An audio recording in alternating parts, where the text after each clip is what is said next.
오늘 이 본문은 예수님께서 이 땅에 왜 오셨는지를 정확하게 보여주는 사건입니다. 특별히 오늘 본문의 사건은 예수님께서 한 나병 환자를 만나시면서부터 이 말씀이 시작이 됩니다. 우리는 먼저 이 나병이 상징하는 바를 알아야 되는데, 단순히 뼈가 썩고 그리고 살이 썩는 그러한 전염성이 강한 질병 정도가 아니라, 특별히 성경에서 말씀하시는 이 문둥병, 나병은 다분히 영적인 의미를 많이 담고 있음을 우리가 알 수 있습니다. 이 나병은 타락한 나병이랑 문둥병이랑 같은 말입니다. 예. 이 나병은 타락한 인간상을 너무나 잘 대변해주는 질병이었습니다. 썩어가는 뼈는 죄의 타락이었고, 그리고 피부에 나 있는 하얀 점들은 죄의 결과라는 상징성을 갖고 있는 질병이었습니다. 말 그대로 살아있지만 죽은 자들, 즉 죄로 말미암는 처참한 우리의 영적인 결과와 어두움을 보여주는 병이 바로 성경에 기록되어 있는 이 나병, 문둥병이라고 하는 것입니다. 피부뿐 아니라 피가 탁해지고, 그리고 뼈는 썩어가고 감각이 없습니다. 그래서 실제로 소록도나 이런 데 가보면 이 코가 없는 사람들이 많아요. 감각이 없으니까 그냥 코 만지다가 이게 썩어가니까 그냥 살점이 떨어져 나가버리는 것입니다. 감각이 없어요. 그래서 레위기 13장 14장에 보면 이 문둥병자들, 이 나병 환자들은 가족, 그리고 모든 직장, 시장 가는 것도, 모든 인간적인 접촉이 다 차단되었고 격리되었습니다. 특히 문둥병자들은 자신이 나는 부정하다, 나는 부정하다, 워히 제 곁에 오지 마세요, 이렇게 말해야만 하는 사람들이었습니다. 그러니까 우리는 어떻게 가르칩니까? 너는 존귀한 자다, 너는 하나님이 택한 특별한 사람이다, 이렇게 말해야 될 우리들이 이 문둥병에 딱 걸려버리면 나는 부정한 사람입니다, 나는 부정한, 저랑 상관하면 큰일 납니다, 저를 떠나 살아야 됩니다, 막 이렇게 스스로가 모든 사회와 격리, 차단을 시키는, 특히 이 문둥병자들은, 그러니까 이 육체적인 질병뿐만이 아니라 모든 사회로부터 격리되어야 되고 차단되어야만 하는 그러한 동시에 정신적인 아픔까지도 같이 수반되는 아주 힘든 그런 질병이었다는 사실입니다. 그런데 이 끔찍한 질병을 가진 이 나병 환자가 하루는 예수님을 만납니다. 사랑하는 여러분, 끔찍한 이 질병을 갖고 있었던 나병 환자가 예수님을 만난 것은 그의 인생 일대의 가장 위대한 축복입니다. 사랑하는 여러분, 이번 2021년 이 성탄절에 이 주님을 만나시기를 축원합니다. 그런데 그 다음에 이 반응을 한번 살펴볼까요? 40절에 보니까 이렇게 말씀하십니다. 시작. 한 나병 환자가 원하시면 저를 깨끗하게 하실 수 있나이다. 아멘. 그런데 이 나병 환자가 지금 예수님을 만났는데 예수님 앞에 나아갑니다. 나아갔는데 그냥 나간 정도가 아니었어요. 예수님께 나아가 그가 할 수 있는 최대한의 겸손과 예를 갖춥니다. 그러면서 이렇게 말씀하시죠. 예수께 와서 꿇어 엎드려 간구하여. 그렇게 주님을 지금 예배하는 이 나병 환자의 모습을 발견하게 되는 것입니다. 진정으로 그는 절박한 심정으로 마치 자신의 전부를 예수께 드리기라도 하듯이 겸손한 몸가짐으로 그가 할 수 있는 모든 것들을 동원하여 경의를 표하며 그리고 주님 앞에 나아갔던 것입니다. 우리는 이것을 간절함이라고 합니다. 주님은 말씀하셨지요. 너희가 나를 간절히 찾고 찾으면 내가 너희를 만나리라. 할렐루야. 사랑하는 여러분, 예배는 그러한 간절한 마음으로 드리는 것입니다. 이런 예배의 자세를 여러분들 가지고 있습니까? 문제는 많이 있습니다. 그러나 성도들 이렇게 제가 이렇게 하다 보면 문제거리들이 많아요. 문제들이 다양하게 많아요. 다 틀려요. 그러나 여러분, 답은 하나입니다. 먼저 아세요? 주님 만나면 됩니다. 예배가요, 그 주님을 만나는 시간이야. 그러니까 여러분이 이 예배 시간에 주님을 만나버리면 여러분의 인생의 문제들이 해결받아요. 이게 여러분들이 이 예배를 간절하게 이 나병 환자가 그렇게 최대한의 몸짓을 가지고 예를 표하며 간절하게 주님을 만나기를 소망했던 것처럼 우리 예배가 이러한 예배가 될 수 있어야 된다는 사실이에요. 여러분 제 말이 거짓말인지 한번 확인해 보세요. 진짜 주님 만나면 여러분의 문제는 다 해결됩니다. 자, 이제 이 시선을 바꾸어서 이제는 예수님의 반응을 볼까요? 예수님의 반응. 자, 그렇게 간절히 주님 앞에 모든 것들을 다 드리면서 나왔던 이 나병 환자를 대했던 이제는 예수님의 그 반응을 한번 살펴보자고요. 특별히 오늘 이 본문 41절에 보면 이렇게 꿇어 엎드려 간절히 주님을 찾았던 이 나병 환자를 주님이 어떻게 반응을 하시냐면 불쌍히 여기셨대요. 불쌍히, 여러분 하나님이 여러분 불쌍히 여기시면 게임 끝. 여러분 그래서 기도하실 때 불쌍히 여겨달라고 기도하셔야 돼요. 간절한 마음으로. 그런데 이 불쌍히 여기사라는 말이 원어로 보니까 스플랑크 니조마이라는 말이에요. 불쌍이라는 말이거든요. 그러니까 이 단어를 통해서 나병한 환자를 대하시는 주님의 두 가지 반응을 우리가 살필 수 있게 돼요. 근데 이 두 가지 반응이 바로 예수님이 이 땅에 왜 성탄하셨는가? 예수님이 이 땅에 왜 하늘 보좌를 박차시고 이 땅 위에 낮고 낮은 몸으로 죽기까지 복종하시며 종의 형체를 가지시고 이 땅에 내려오셨는가? 그 이유에 대해 너무나도 선명하게 두 가지를 말씀하셔요. 스폴랑쿠 니조마이, 이 단어 속에서 첫째, 나병 환자를 예수님이 사랑하십니다. 여러분 예수님이 이 땅에 오신 이유가 뭐예요? 하나님이 세상을 이처럼 사랑하사 저와 여러분들을 사랑하셔서 오셨습니다. 베드로의 장모의 열병을 치료하실 때에도 손을 잡아 일으키셨던 주님의 힐링 터치가 이 나병 환자에게도 똑같이 임했어요. 41절에 보면 예수께서 불쌍히 여기사 손을 내밀어 그에게 터치하셨대요. 스킨십이 이루어진 거 터치하셨대요. 여러분 이 본문이 얼마나 쇼킹한 이 지금 이야기냐면 이 문둥병자에게 있어서는 누구랑 접촉한다는 게 이건 말도 안 되는 것입니다. 익숙하지 않고 어느 누구도 손을 대지 않은 것이 이 평생 익숙했던 이 나병 환자였다는 것이죠. 아마 자신도 예수님이 나를 고쳐줄 수 있는 능력이 있다는 것을 믿었지만 그분이 설마 자신의 몸을 터치하면서 자신의 몸을 만질 것이라는 것을 꿈에도 생각하지 못했을 것입니다. 그런데 예수님께서 그를 일부러 손을 내밀어 만지셨습니다. 터치하신 거예요. 깨끗하게 하신 후에 만지신 게 아니라 만지시면서 가라사대, 여러분 사실 우리 예수님은 말씀 한마디로 모든 우주 만물을 창조하셨기 때문에 말씀 한마디면 모든 것들이 가능한 분 아니십니까? 여러분 이 주님을 믿으십니까? 이거 믿어야 돼요, 여러분. 우리 주님은 말씀 한마디면 모든 것들을 되게 하십니다.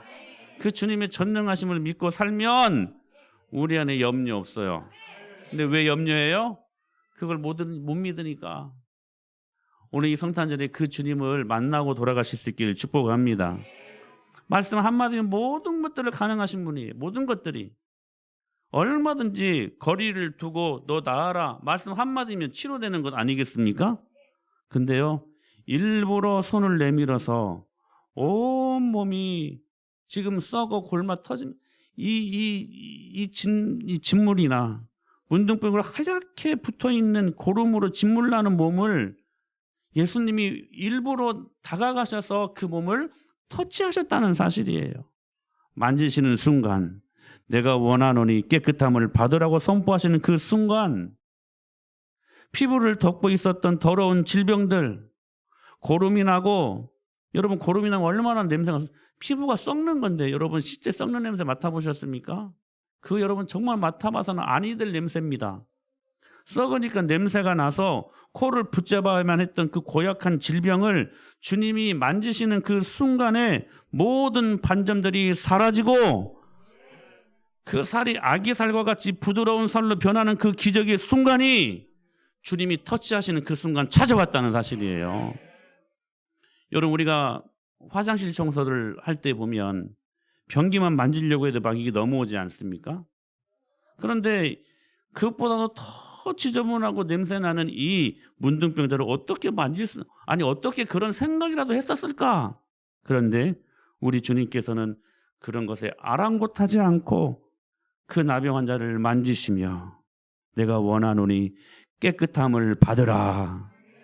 말씀만 하실 수도 있었는데 말씀만 하신 것이 아니라 만지시면서 터치하시면서 이 사랑의 메시지를 그에게 주님께서 선포하셨다는 사실입니다. 사랑하는 여러분, 예수님이 만져주시는 터치가 있는 곳마다 문둥병이 떠나가고 새하얗게 새 피부가 돋아나고 어둠 속에 빛이 생겨나고 불가능이 소망으로 바뀌는 이런 기적의 역사들이 일어났던 것처럼 여러분 오늘 이 성탄절 이 예배를 통하여서 여러분 가정 안에 있는 모든 흑암이 더러운 것들이 예수의 이름으로 쫓겨가고 산적해 있는 난제들 있잖아요. 아직도 해결 안 되는 그 난제들이 예수 그리스도를 여러분의 가정의 주인으로 모신 그 후에 이 하나님의 영광을 경험하고 문제들이 해결되는 은혜. 할렐루야. 정말로 불가능이 소망으로 바뀌더라. 예수님 믿고 나니까 이 은혜가 임하더라. 여러분 이 기적의 역사들이 오늘 이 예배를 통하여 여러분 가정과 여러분의 인생들과 우리 교회 위에 일어나게 되기를 축원합니다. 왜 그렇습니까? 왜 터치하셨습니까? 그렇게 나병 환자를 사랑하신 거예요. 왜 예수님이 이 땅에 오셨습니까? 저와 여러분들을 사랑하셨습니다. 성탄의 이유가 바로 여기 있는 거예요. 오늘도 주님께서 여러분의 신음하는 그 소리에 귀 기울이시고 여러분이 볼 수 없었던 것도 보게 하시면서 주님의 섬세하시고 정밀하시고 완벽하신 그 사랑의 인도하심이 저와 여러분들을 향하여 있다는 사실들을 잊지 말고 상황이 어렵고 여러 가지로 많이 힘들 때 그 사랑의 주님, 우리가 아직 죄인 되었을 때에 그리스도께서 우리를 위하여 죽으심으로 하나님께서 우리에게 대한 자기의 사랑을 확증하셨느니라. 그 사랑을 기억하고 여러분 믿음으로 승리하시는 저와 여러분이 될 수 있게 되길 축원합니다. 두 번째 성탄하신 이유가 있습니다. 바로 오늘 본문에 보면 나병 환자를 보시며 분하게 여기셨습니다. 이 스플랑크니조마이라는 이 단어가요. 두 가지 뜻이 있는데 한 가지는 불쌍히 여기다. 그리고 또 한 가지 뜻이 있어요. 분하게 여기다. 분노했다는 거예요. 왜 나병 환자 이 불쌍한 환자를 보면서 왜 분노하셨을까요? 좀 말이 앞뒤가 여러분 안 맞지 않습니까? 언제나 사랑하신다고 불쌍히 보셨는데 왜 또 분이 여기셔요? 왜? 그러니까 여기 이 단어가 굉장히 중요한데 지금 나병 환자를 보고 분하게 여기셨다는 것이 지금 다른 뜻이 아니라 자 보세요. 예수님 분명히 지금 나병 환자를 사랑하사 손까지 대시면서 내가 원하노니 깨끗함을 받으라 라고 말씀을 하셨는데 여기에 바로 예수님의 공의와 사랑이 공존하는 것을 보게 돼요. 스플랑크니조마 이 단어 속에서 예수님은 끝없이 우리를 용납하시고 우리를 사랑하시는 그 주님을 만남과 동시에 여러분 또 한 가지 하나님이 공의하심이에요. 왜 이 불쌍한 이 나병 환자를 향하여 지금 분이 여기셨을까요? 그 사람을 보고 분이 여기신 것이 아니라 이 질병의 근원을 일으켰던 악한 원수 마귀 사단을 보고 분하게 여기신 거예요. 그러니까 주님은 사랑의 하나님이시지만 죄를 보시고는 그 죄를 철저히 해결하시는 공의의 하나님이신 것을 동시에 보여주고 있는 단어가 이 스플랑크니조마이라는 단어라는 거예요. 예수님은 나병 환자를 너무너무 사랑하셨습니다. 예수님은 저와 여러분들을 너무너무 사랑하십니다. 그러나 이 나병 환자를 괴롭히는 더러운 병의 근원이 마귀라는 사실들을 또한 예수님은 알고 있었다는 거예요. 그래서 나병 환자는 사랑하셨지만 예수님의 이 분노, 이 예수님의 분냄은 병자나 그가 앓고 있는 병을 겨냥한 것이 아니라 그를 파멸로 이끈 사단을 향하여 지금 분노하고 있었다는 사실이에요. 여러분, 예수님이 왜 이 땅에 오셨습니까? 우리를 사랑하시기 때문에. 할렐루야. 또 한 가지 이유가 있어요. 한번 보실래요? 이 말씀을 시작. 죄를 짓는 자는 마귀에게 속하나니 마귀는 처음부터 범죄함이라 하나님의 아들이 나타나신 것은 마귀의 일을 멸하려 하시. 할렐루야. 하나님의 아들 예수 그리스도가 이 땅에 오신 것은 이유가 뭐래요? 스플랑크니조마이, 마귀의 일을 멸하려 하심이라. 할렐루야. 마태복음 1장 21절에 아들을 낳으리니 이름을 예수라 하라. 이는 그가 자기의 백성을 그들의 죄에서 구원할 자이심이라 하니라. 할렐루야. 오늘 이 본문에 있는 1장 말고 2장에 보면 이 비슷한 이야기가 또 나옵니다. 바로 너무나도 대중적으로 잘 알려진 말씀이에요. 어떤 사건이냐면 중풍병에 걸린 친구를 4명의 친구가 들것으로 들고 예수님을 찾아온 이야기 잘 아시잖아요. 아마 먼 길을 이 들것에 의존하여 왔기에 들것에 들려온 중풍병자도, 그리고 이 친구를 들고 온 4명의 친구들도 다 대단합니다. 드디어 예수님이 계신 집까지 찾아왔어요. 얼마나 흥분되었을까. 복음을 만났잖아요. 이제 됐다 싶어가지고 막 서로 하이파이브하고 이제 됐다, 이제 내 친구 이제 살아났다. 그런데 예수님을 만나면 치유될 것 같아서 왔는데 장벽이 있는 거예요. 너무 사람이 많았어요. 그 틈을 삐죽고 들어갈 틈이 없는 거예요. 잠시 실망했지만 그러나 그렇게 물러날 사람들이 아니, 그렇게 먼 곳에서 이 어려움을 다 뚫고 왔는데 여기에서 물러날 사람들이 아니겠죠. 그래가지고 창의적인 아이디어를 내요. 뭐냐면 예수님이 계신 집 지붕이 올라간 거예요.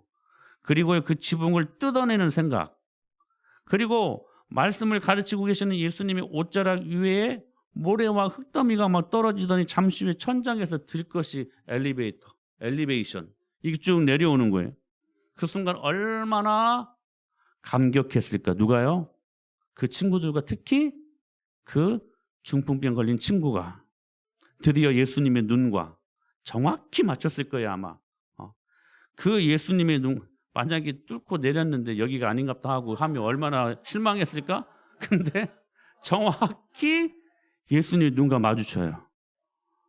아마 이 중풍병자 4명의 친구들은 첫 번째로 듣고 싶은 소망의 말이 무슨 말이었을까요?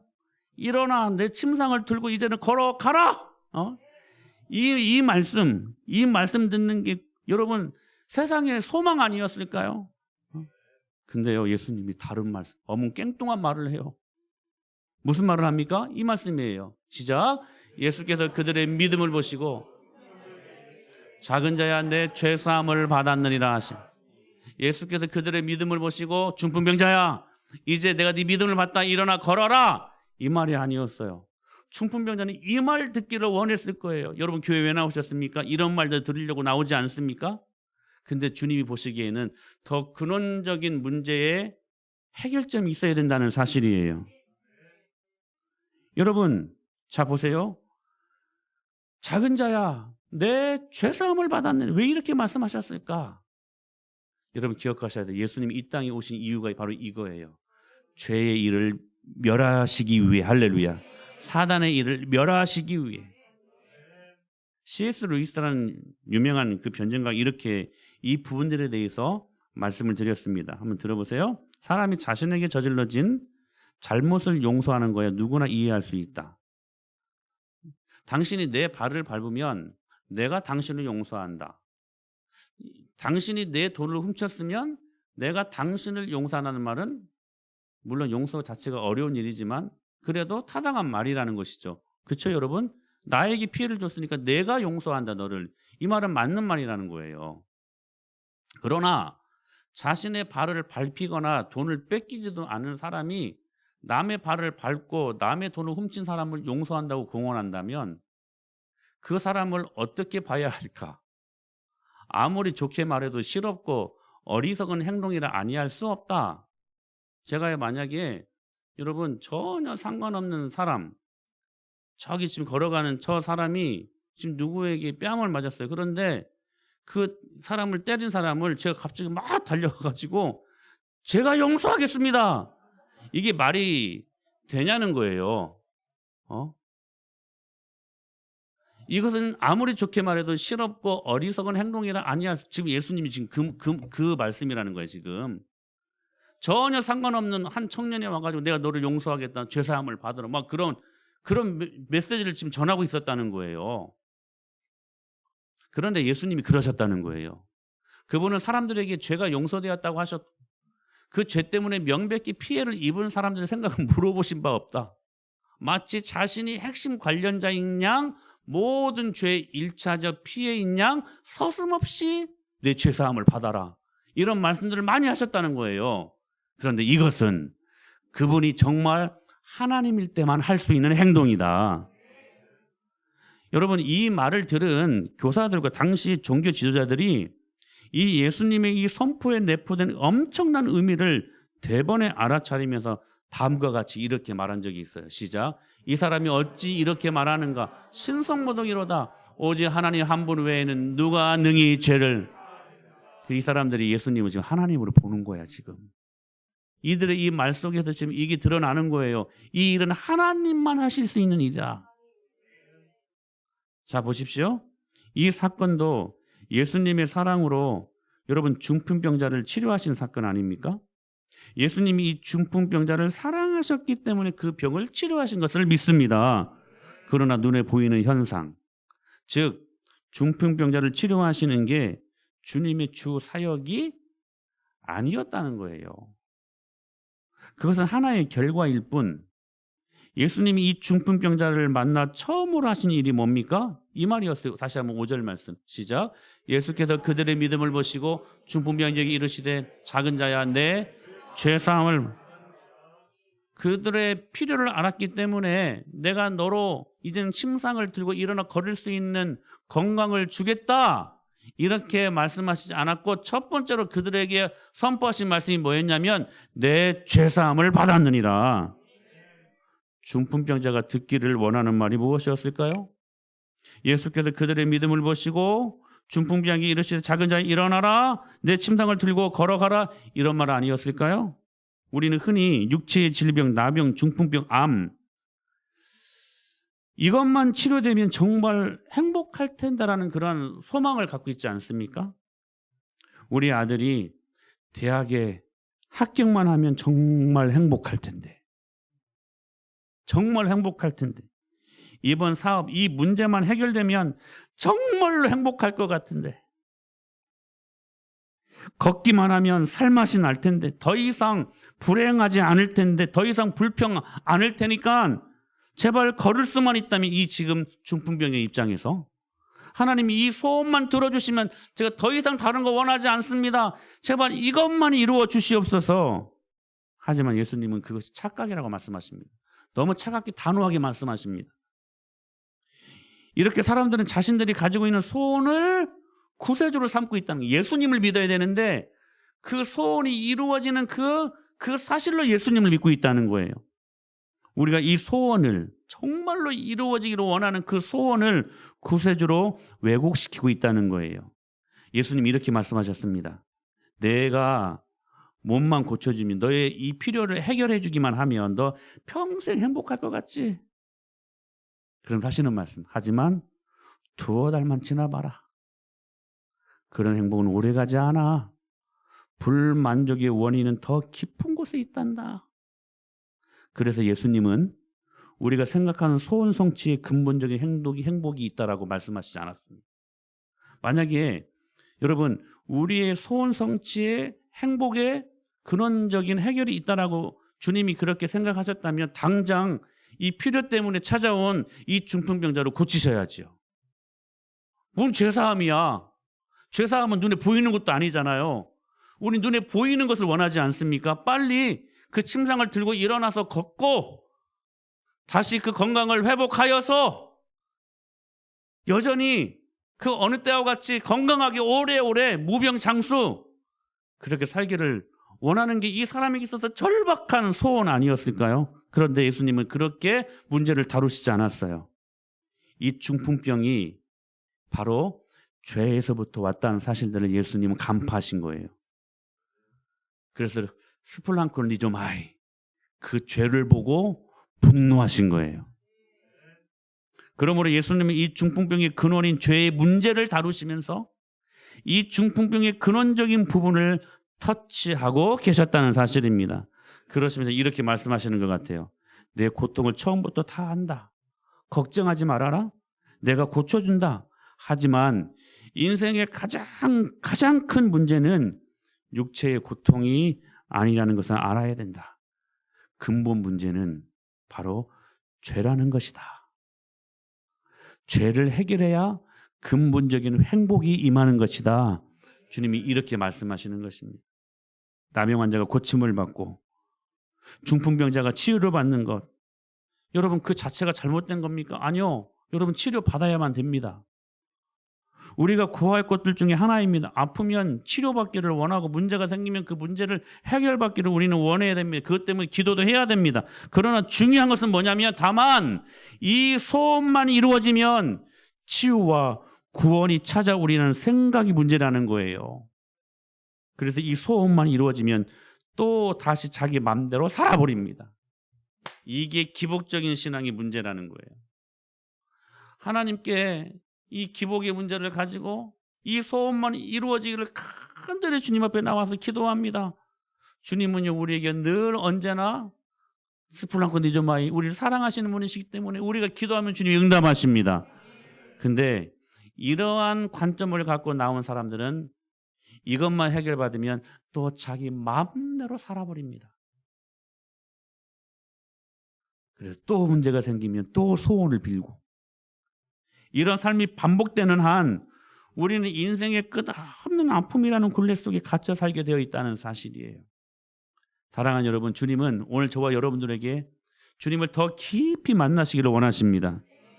결국 인생의 모든 문제와 인생의 모든 아픔은 죄에서부터 기인한다는 사실들을 여러분 더 깊이 직시할 수 있는 오늘 이 성탄절 예배가 될 수 있어야 된다는 사실이에요. 사랑하는 여러분, 제가 언젠가 그런 말씀 드렸잖아요. 여러분 벌레들이 몰립니다. 보니까 똥이 있는 거예요. 내 안방에. 소변이 있는 거예요. 저희 이제 사택 러비층에 이제 현관문을 딱 이제 자동문을 딱 열리면 이상하게 조금 지저분한 말이지만 노란 액체가 있어요. 노란 액체. 근데 언젠가는 제가 이제 봤네요. 2층에 이게 다 드러나는가? 2층에 사시는 어느 분이 2마리의 그 강아지를 갖고 계시는데 이 아이는 아니죠. 이놈의 새끼가 이 녀석이 꼭 거기에다가만 소변을 보는 거예요.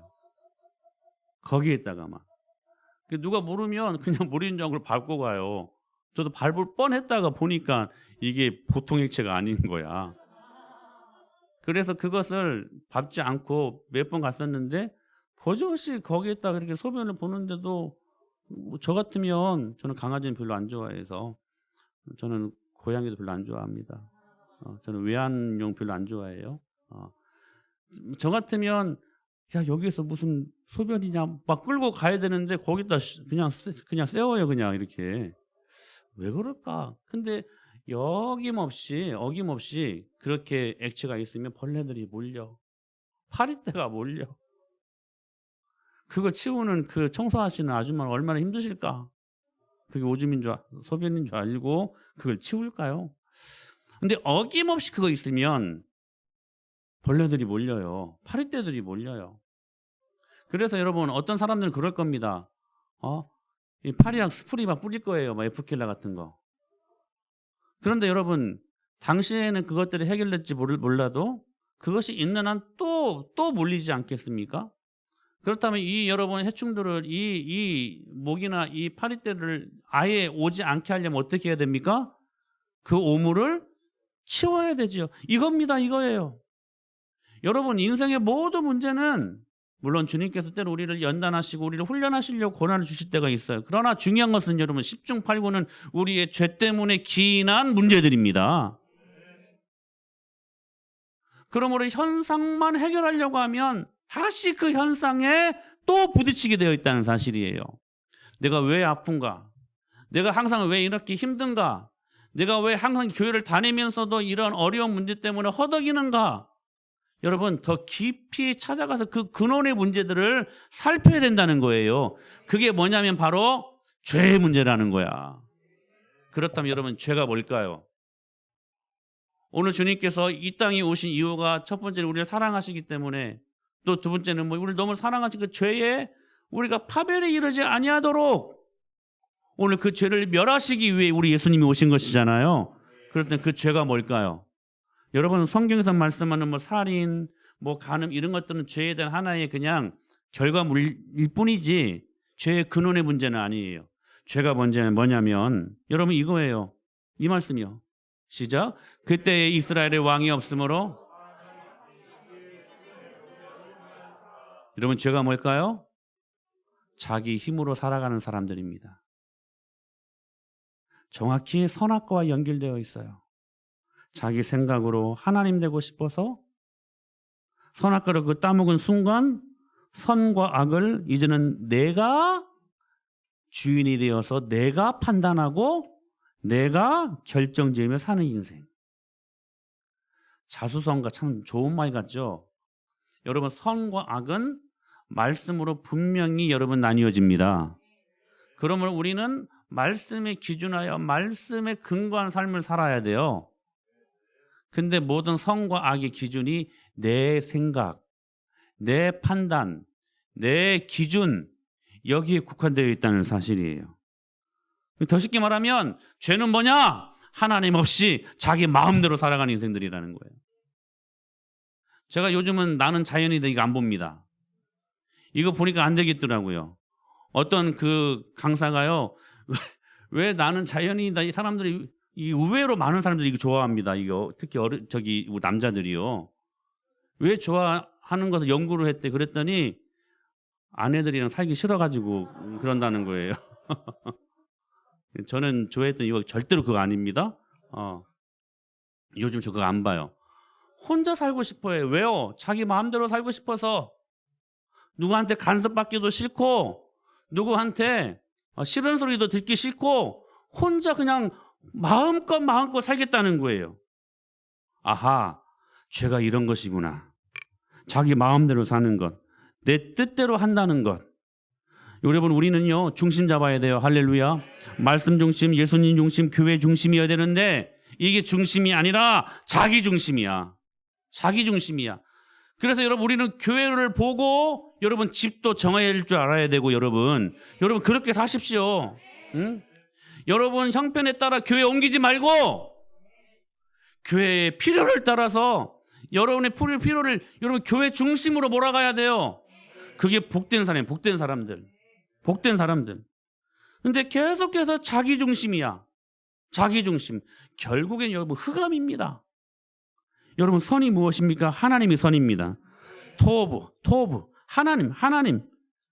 그러니까 여러분 하나님 보시기 좋은 건 뭐냐면 하나님 뜻대로 되는 거예요. 이게 뭐냐면 선이에요. 이게 선. 우리 뜻대로 되는 게 선이 아니라 우리는 우리 뜻대로 되는 것을 선이라고 생각하잖아. 우리는 그것이 복 받았다라고 소위들 이야기하는 그러한 여러분 모습들 아닙니까? 그거 여러분 아니에요. 여러분 관점을 바꾸셔야 돼요. 선은 뭐냐? 좋은 것은 뭐냐? 주님 뜻대로 되는 거야. 주님 뜻대로. 여러분 그러나 여러분 아셔야 돼요. 언제 우리가 주님의 뜻대로 되는 것임을 기억합니까? 순종할 때입니다. 그래서 여러분 순종은 참 가치가 있는 것입니다. 순종이 뭡니까? 내가 주인 되고 싶고 내가 왕 되고 싶은 것을 예수 그리스도께서 주인 되게 하고 왕 되게 하는 거. 할렐루야. 순종은 아무나 하는 게 아니에요. 순종은 자기 죽음이야. 자기가 죽어야 할 수 있는 게 순종이에요. 그런데 여러분 지금도 사사시대가 여러분 버젓이 우리 주위에 일어납니다. 뭐냐면 각기 자기의 속인에 오르면 그게 선인 세상. 그러므로 절대 진리가 없고 그냥 우리가 좋아 보이는 것에 따라 그것을 웰빙이라고 말하는 기준이 없어요. 모든 게 다 상대적이에요. 주님은 분명하게 우리들의 기준점을 주시지 않았습니까? 저는 이게 너무 좋아요. 여러분 기준점이 있다는 게 얼마나 좋은 건지 여러분 아십니까? 주님이 곧 길이요 진리요 생명이라고 말씀하시잖아요. 내가 곧 길이요 하나밖에 없는 길이요 하나밖에 없는 생명이요 하나밖에 없는 진리다. 너무나 선명하게 우리들에게 절대 기준을 제시하고 있지 않습니까?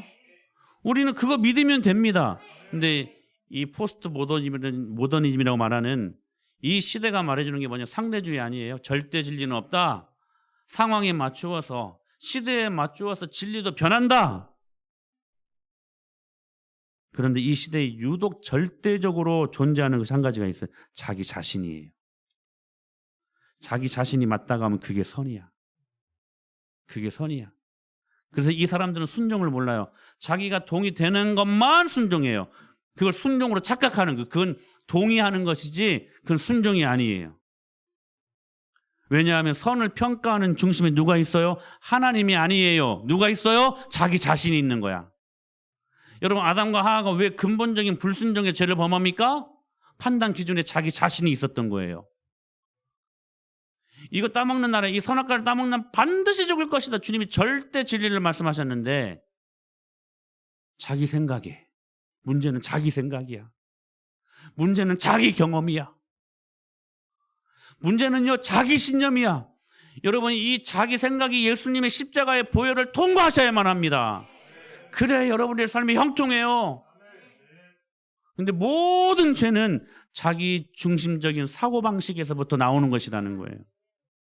그래서 여러분, 예수님께서 참 제자도의 도를 말씀하실 때 일성을 하신 말씀이 무슨 말씀이었어요? 또 우리에게 이르시되 아무든지 나를 따라오려거든 자기를 부인하고 날마다 제 십자가를 지고 나를 따를 것이니라. 할렐루야. 일성이 뭐였어요? 자기를 부인하래요. 너 죽어야 내가 네 안에 산다, 이 말이에요.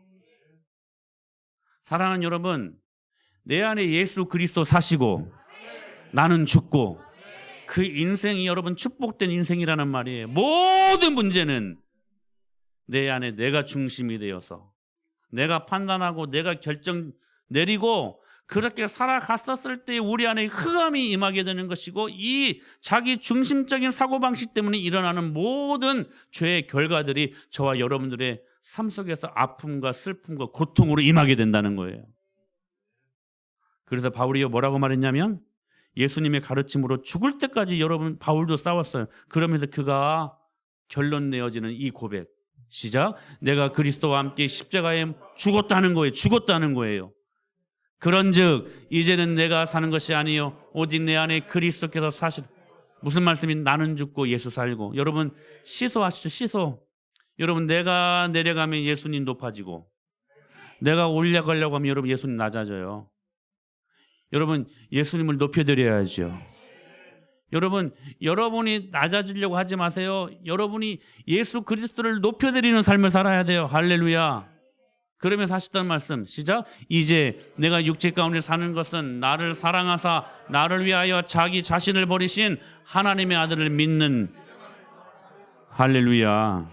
결국 믿음의 사도들도 끊임없이 싸운 것이 자기 중심성이라는 거예요. 아주 이 무서운 죄악의 모습, 이것과 끊임없이 바울도 싸웠어요. 바울도 싸웠어요. 여러분들은 어떻습니까? 내 죄사함을 받았느니라. 예수님은 여러분들을 너무 사랑하셔서 여러분의 모든 문제를 해결해 주시기를 원하셔요. 근데 중요한 것은 뭐냐면 현상이 아니야. 이 모든 문제들을 야기시켰던 죄의 문제, 이걸 주님은 정확히 여러분들이 보기를 원하시고 이것들을 먼저 해결하기를 원하신다는 거예요. 근데 그 죄가 뭐라고요? 자기 중심성에서 나오는 거. 오늘 여러분, 어찌 보면 이 말씀은 정말 축복의 말씀이에요. 내 죄사함을 받았느니라. 이것은 단순히 현상만 해결해 주신 하나님의 말씀이 아니라 너의 근원적인 모든 문제를 내가 해결하겠다, 이 말씀이었어요. 사랑하는 여러분, 오늘 예수님을 통과하지 못한 여러분의 생각이 무엇입니까? 예수님 십자가 보혈을 통과하지 못한 여러분들의 신념, 그 신념 진짜 무서운 거예요. 예수님을 통과하지 못한 여러분의 고집 무엇입니까? 끊임없이 내 속인에 오른 대로 내가 옳아야, 내가 만족스러워야 그걸 선이라고 말할 수 있는 그 자기 중심성, 그게 무엇인가 하는 것입니다. 여러분, 오늘 이 메시지는 어떤 의미에서 이 메시지예요. 여러분의 주인을 바꾸라는 거예요. 여러분, 제자 훈련이 뭐예요? 여러분 주인 바꾸는 거예요. 제자 훈련 백나라면 뭐예요? 주인 안 바뀌었는데. 여러분 주인 바꾸셔야 돼요.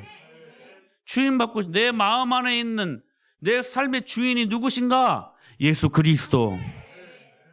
이것과 싸우는 게 뭐냐면 내 중심성이라는 거야. 내 중심성이.